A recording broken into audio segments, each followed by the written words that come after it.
আসসালামু আলাইকুম ভিউয়ার্স। দূর এবং কাছে ভিডিওটা যারা দেখতেছেন হয়তো কি ভাবতেছেন জানি না, আপনারা যেটা ভাবতেছেন আসলে সেটা না, কিন্তু কিন্তু এটা কি ভাবতে হবে, কি ভাবছেন? দুধ? না। কি ভাবছেন? কোনো রকম সেমাই বা নাস্তা তৈরি হচ্ছে? না, তাও না। যেটা আপনারা ভাবছেন আসলে সেটা না, এটা হচ্ছে কচুর ছড়ি ডাউল। প্রথমত কচুর ছড়ি সিদ্ধ করে তারপরে এটা ছুলে সুন্দর করে পরিষ্কার করে ব্লাইন্ডার করে নেবেন। তারপরে এটারে পানি দিয়ে পরিমাণ মতো পানি দিয়ে ঘনত্ব করে তৈরি করবেন। তারপরে এটা জাল করবেন।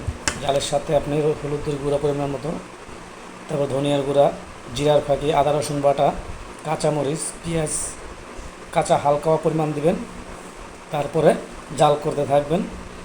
জাল করতে করতে যখন এক পর্যায়ে ভালো রকম ঘন হয়ে যাবে তখন আপনি বাগার দিয়ে ফেলবেন পেঁয়াজ দিয়ে। এই দেখুন আমার রান্না কমপ্লিট। খুব সুন্দর একটা কালার আসছে, দেখুন পেঁয়াজ ভেজে আমি বাগার দিয়ে ফেলেছি। তো গাইস, ভিডিওটি ভালো লাগলে একটি লাইক, একটা কমেন্টস করা যাবেন, আর আমার চ্যানেলটি সাবস্ক্রাইব করে দিবেন। আজ এ পর্যন্তই, ভালো থাকবেন, বিদায় নিচ্ছি। আসসালামু আলাইকুম রহমতুল্লাহ বরকাতুহু।